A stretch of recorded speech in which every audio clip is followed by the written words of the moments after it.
You enjoy the music from our friend Will Smith and that you are truly enjoying your summertime. I'm Al Austin, Director of HBCU Outreach at NCDOT, and thank you for joining us for Summer Daze. Summer Daze is a series of short 30-minute virtual professional development sessions for HBC students who might have some interest in careers in transportation. As you know, the pandemic has disrupted the way we live, work, and play. And like many of you, we were kind of disappointed we were unable to host our summer intern program this year. However, we are undaunted in our desire to engage you in virtual ways. It is our hope through Summer Day series that we'll get some insights into career opportunities in the transportation industry, provide soft skills training, meet members of our NCDOT leadership team, and ask questions. So before we get started and I introduce our moderator, a few virtual housekeeping rules. Please make sure that you have muted your microphones and turn off your video feed. Um, Also, in the chat box, will you please just share your name, which HBCU you attended, and also if you ever had an internship in the past.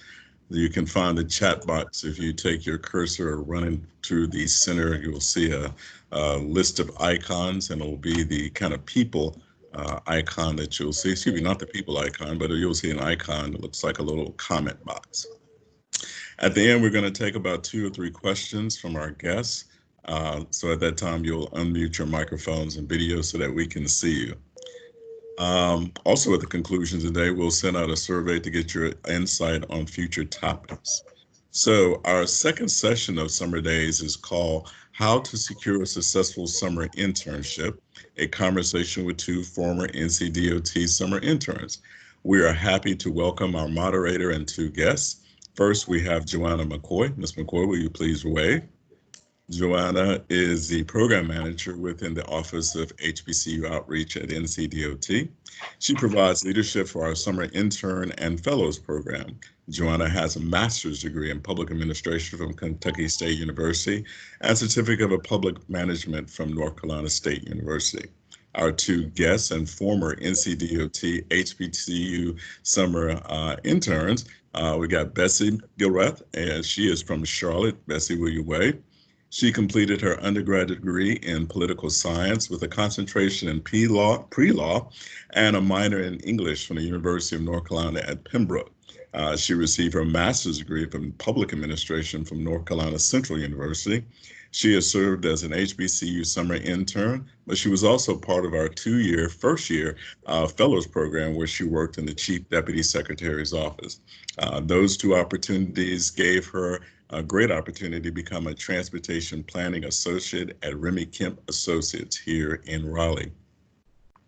Jimmy Davis started with NCDOT as a summer intern as well. During his internship, he worked at the North Carolina Turnpike Authority, where he helped with refinancing bonds and contract analysis. Jimmy attended St. Augustine's University, where he received a bachelor's degree in accounting. He also has got his master's in business administration from North Carolina Central University. Jimmy is currently serving as an HBCU Fellows as an accountant at our Global Transpark in Kinston, North Carolina. And he's being sought out for other opportunities currently with NCDOT, which we're very proud. We welcome all of you, and I'm going to turn this over to Joanna McCoy.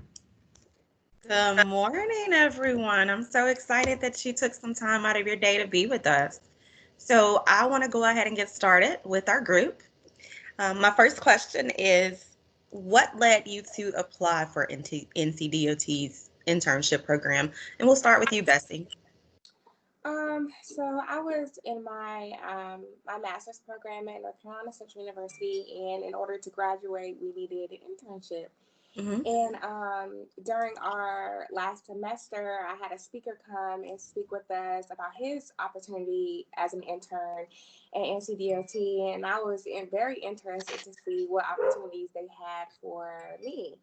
So I researched the internship and looked at all the positions that it had, and I applied. And I was one of the lucky few to be picked to work under Chief Deputy Secretary David Howard.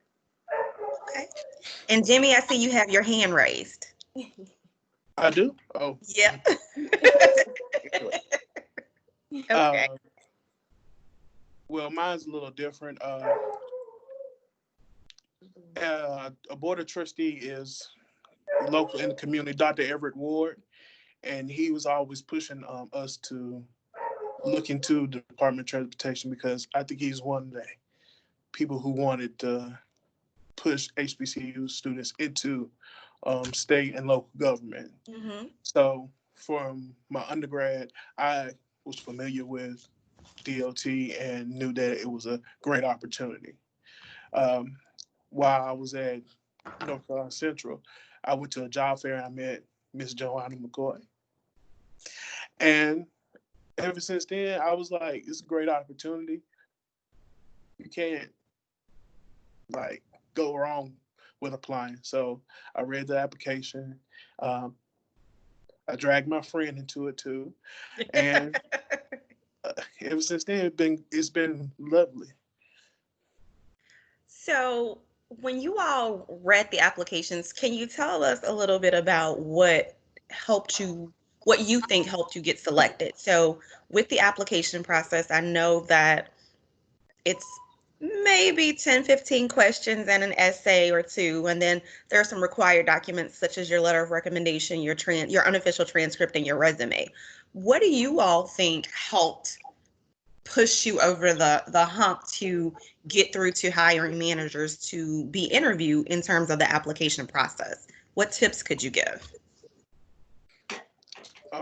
Getting a good letter recommendation Mm-hmm. because I know that's what pushed me over the top because the hiring manager Marvin Butler Mm-hmm.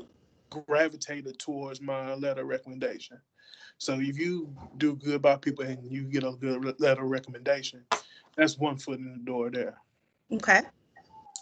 Thank I you. would say completing the packet itself is Mm-hmm. very important because you could send in one document or two, and if you're missing one, then that just it disqualifies you from even being considered. It So does. just pay attention to when the deadline is, what type of questions there are. You can type them in Word beforehand and go over them and then add them into the application. Just making sure you have your letter recommendations and just any other documents that you need will definitely help you stand out. And also, when you answer the question, why did you choose this? You know, elaborate on why this Mm-hmm. internship is for you or what you could bring to the organization. Show them that you've done your research and Mm-hmm. you've prepared for this type of internship and you're ready and you know what you want to do. So that also helps to show just to show them that you're interested. Yes. Thank you. Did you all find it helpful to review the application in totality before you ever got started so that you knew what was being requested and that way you didn't have to start and stop? Or how did you complete the application? Either one. Okay. My first thing is always to go to the essay question. That is Okay. my go-to. Usually that takes me the longest time, and that's where I procrastinate the most. Is Mm-hmm. what am I going to type here? What am I going to say that makes me stand out in my application? So I usually tackle the essay question first, and then I go back and answer like the little questions that there may be, and just making sure it relates to everything as a total package. You want it to all come together. Okay. Thanks. I did the totally opposite. I got the easy stuff out the way first so I could concentrate on the essay questions Mm-hmm. and everything else because you want to actually put time and effort into it.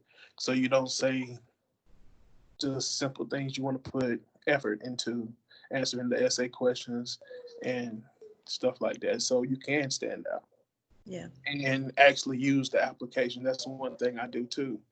If you read in this job description, see if it fits and see if you can use it in your essay questions as well.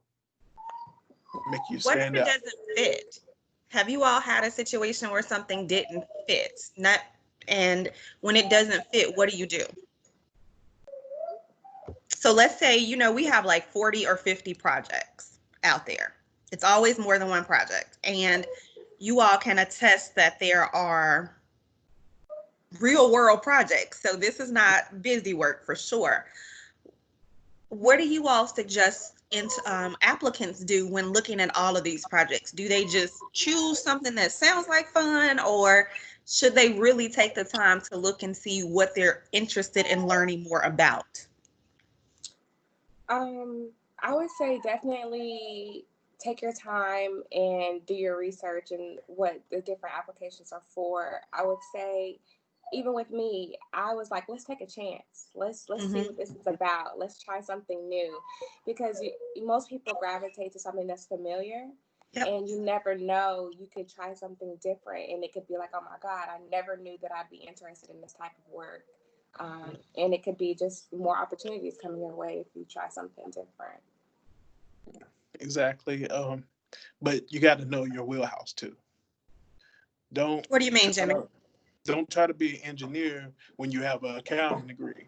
It's not going to work because you don't have that baseline knowledge of how to do the job, period. So know your wheelhouse and try to venture out. So I'm accounting. My internship was in finance, which is a stretch because being a finance guy, you think differently than being an accountant. So and for example, a finance guy is a wisher. He can wish upon anything and try to predict anything.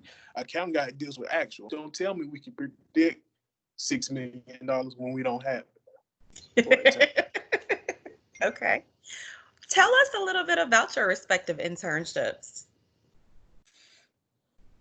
I know both of you did fellowships, but let's start with your internships, because this audience is intern, and then you can talk a little about the fellowship, but let's start with your internships. My internship was under Chief Deputy Secretary David Howard. Funny fact, I applied to two, and I was one of those that wasn't quite sure what I was getting myself into until I got there, and I was like, hold on, wait, I work for the chief deputy. So it was kind of like there was a lot of different things. You know, I worked in doing financial documents. You know, I did research and policy revision. I was a part of teams and helped with long-term transportation plans. These positions can have so many different levels and options. You know, you think that you're going in to do one thing, but really it opens so many different opportunities to work with different departments and to meet different people. So you may think you're going in to do one thing, but you could be doing 100 different things. So I loved it. Yeah. And I'm going to interject just 1 second so that we can make sure that people understand the terms. In state government, the secretary is like the president of the company, and the chief deputy secretary is like the vice president of the company if you were in the private sector. So I want to make sure that that part is understood. Go ahead, Jimmy. Thank you. Coming in, I didn't know what the Turnpike Authority was. So I had to do my research knowing that they control the toll roads. If you're in the area, the triangle area, 147 and the extension of 540. If you get tolled, you get something in the mail, or you use those roads frequently. That's the department that actually bills you. So going I got a in, bill last week for $1.08. Yeah. But thank you for helping us taxpayers. You're welcome, because I pay it. But going in, I thought I was just gonna punch numbers, do financial work, but I learned so much of the operations. Because Marvin just wanted me to know everything that went on, so I can know if this dollar went here, it paid for this, or just matching the operations with the finance and being known throughout the whole company instead of just sitting in a cube or in my office and just crunching numbers. So my experience was to actually consume knowledge of the whole operation, and getting to know other people in the building too was great. Okay, so since we're talking about you, Jimmy, let's talk about your fellowship. And it sounds like you did a little bit of networking. Was the ability to get out of your cube, was that easy for you? Did it come naturally? Um, in the morning it came naturally, but during the middle of the day, you're tired. You don't want to Okay. deal with people. But I had to come more comfortable with coming out at 2:30 or coming out at 11 o'clock before lunch and see what people are doing, and just being more social, because I am an introvert. Okay. So now that you're in a fellowship, Mhm. how is the fellowship, what's your fellowship position currently, and what do you do there?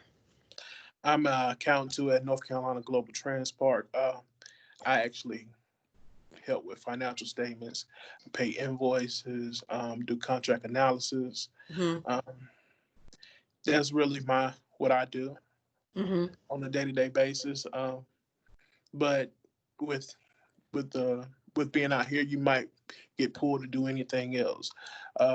We had an auction here where we were selling furniture, old furniture and stuff that we were renovating a couple buildings. I Okay. can't sell nothing, but I was out there selling, and I was out Is there it part of persuading the people plan for the about, team?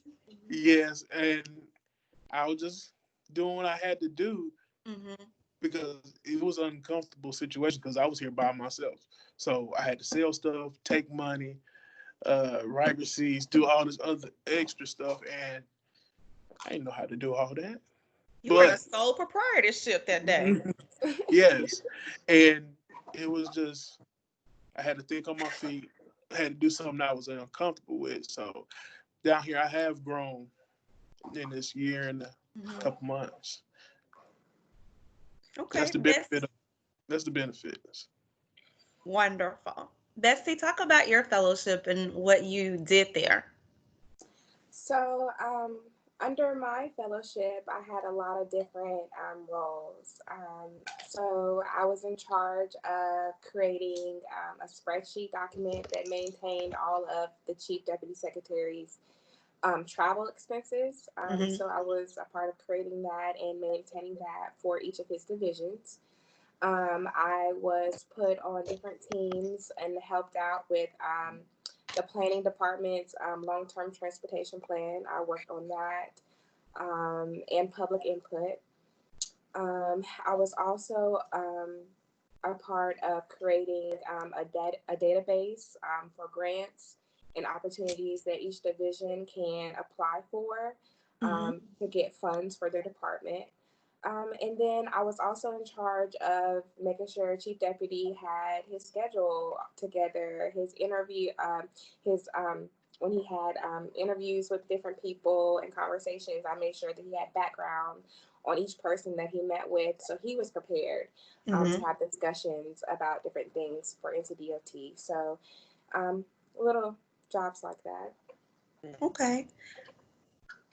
Do you all do any type of, were you exposed to any type of professional development or outside opportunities to network with individuals, maybe not in your specific unit or even in your department? And if so, can you all tell us a little about that?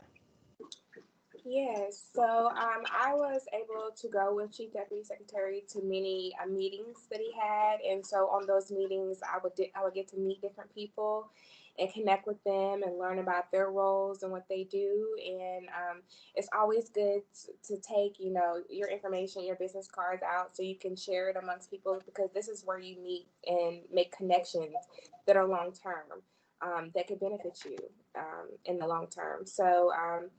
We had those opportunities. We also had professional development opportunities that allowed us to learn how to brand ourselves, to show, to create this identity for yourself that people will remember. And so that's how to carry yourself in a professional setting, how to dress in a professional setting, how to conversate with different professionals in different settings.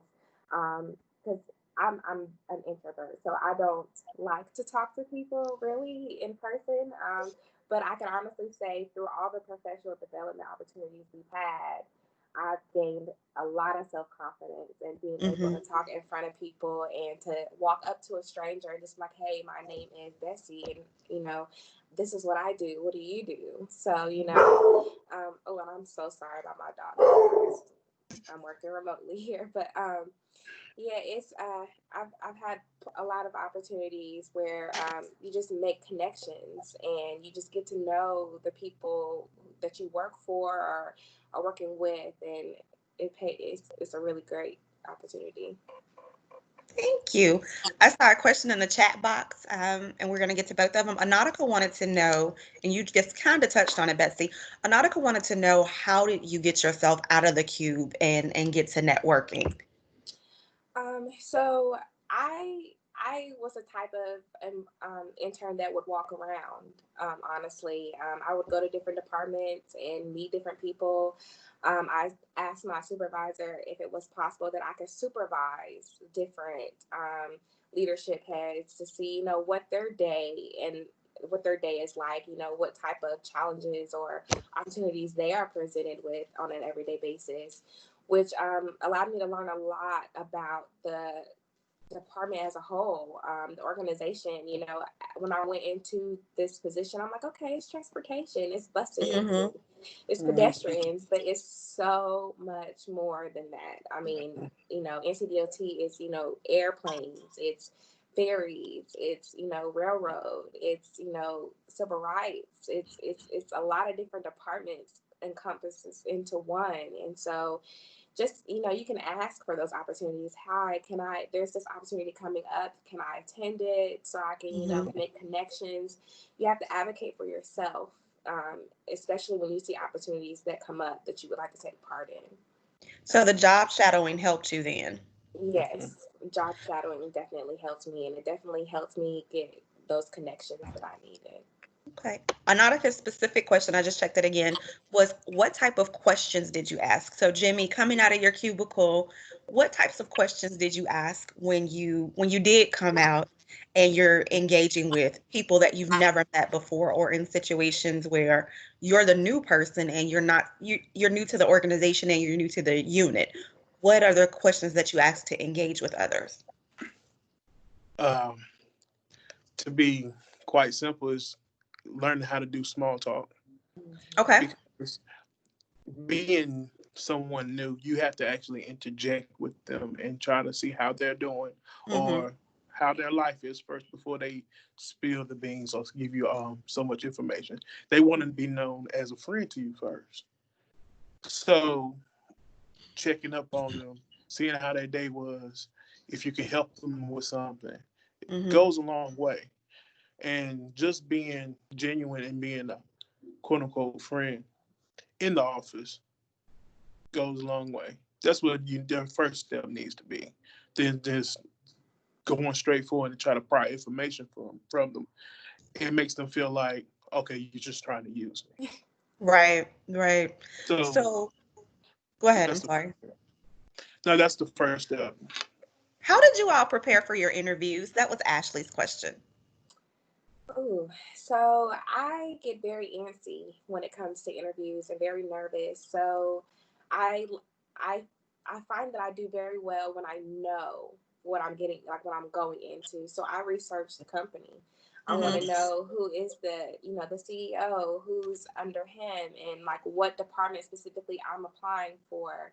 And helps to know what the job is that you're applying for, know what the role and responsibilities are, Mm-hmm. and then I also answer like typical normal type of interview questions ahead of time, so that if I am asked those questions, it just kind of flows normally, and it's Yeah. not something that I have to sit here and think about when I know the answer. So just preparing in that way and just knowing, you know, who you're going into the interview with. You can go on Google the person, go on LinkedIn, find your interviewer.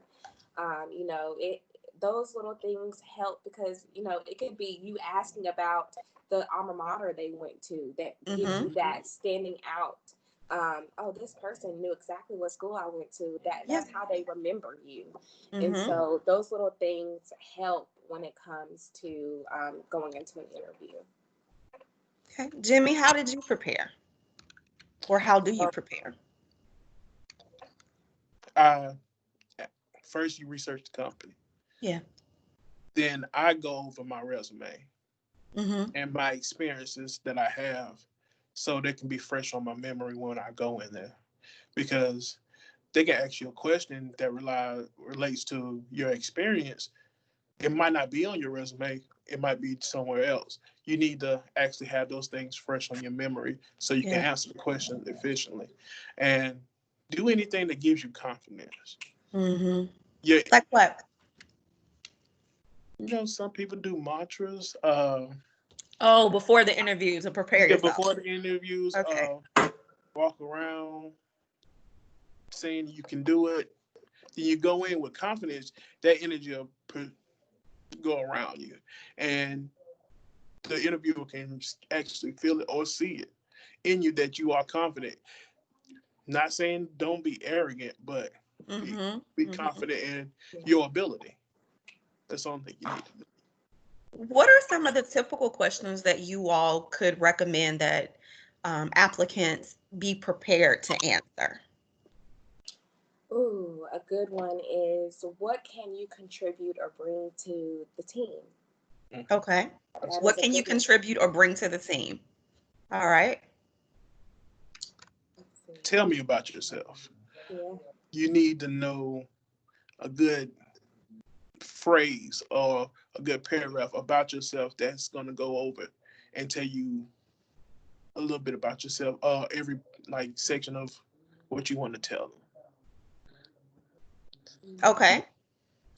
Because Um, every interview I had done said, "Tell me about yourself." They don't read the whole resume. Yeah, everything about me is on the resume, right. but they want you to tell.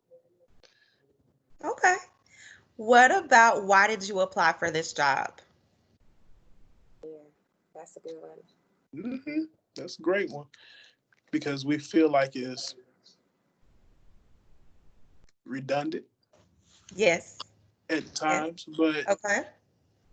you have to ask that question to see where you're going to be a good employee or you're going to mesh with the people around you. Yeah, because did you apply because you needed a check, which is very realistic. I mean, we need money. Or did you apply because you wanted to learn something, wanted to contribute something, and you needed a check? You know? Mm-hmm. But the premise is you're applying for a job for money. So that's already a given because you're not Mm-hmm. applying for a volunteer opportunity. But what else? And so it sounds like you all are saying the what else is what they need to share. Mm-hmm. Okay. Do you all have any other information you can give? And I need to remind everybody about the scholarship program being open. Oh, Ashley gave a good one. She said you not only want to show that you can fit the internship, but you're also seeing if the organization fits you. And that is absolutely true. The interview process is a two-way street. And I think you all got an opportunity to see that because you're not gonna fit everywhere with every team, and that's okay. Um, One thing I would say is, when you are applying for your internship, watch your tone whenever Mm, you reach back out to the person who's over your interview, or if you just want to get an update, just make sure you know that you're always being interviewed, from the mm-hmm, phone call, from the application, to coming in for the interview, to getting the job, to working the job, to leaving the job. This whole entire process is an interview, and they're always watching you, seeing how you handle situations, seeing how you carry yourself, your tone, how you approach people. It's in the whole interview. So just watch your tone, and you want to show them that you're here and you want to be here. And if you say one thing wrong in the wrong tone, that could be the one thing you're remembered for. So yeah. just pay attention to that. It's a good note. What are you all's thoughts on thank you notes or following up after interviews? I do it every time. I'm Okay. terrible. Every time. I am Even terrible when at it, but I do it sometimes. Okay. and So even I when I thank you both for your honesty. Go ahead, Bessie. I'm sorry. It's okay. Even when I meet people, when I make connections, they get an email from me the next day, or even Okay. sometimes they get a personal card in the mail, because that just shows that you're invested. It shows that you're wanting to make these connections. And so I would honestly say, if after every interview, send an email or send a personal note, because it just shows that you are invested and this is what you really want to do. Okay. I want to add that for state government jobs and federal government jobs, if you have questions about about the application itself, there's always an email or a telephone number of a contact person. You are always welcome to reach out to that individual. You do want to give them 24 to 48 hours to respond, so it's probably not best to wait until the day it's due. And if it closes at 5 p.m., 4:50 may not be your best bet for calling for the first time, but there is a way to contact individuals to get what you need. Before we talk about the scholarship program and we let everybody go, do you all have any parting words of encouragement or any nuggets, any last nuggets you want to drop for our attendees today? I would Um, say, go ahead, Jimmy.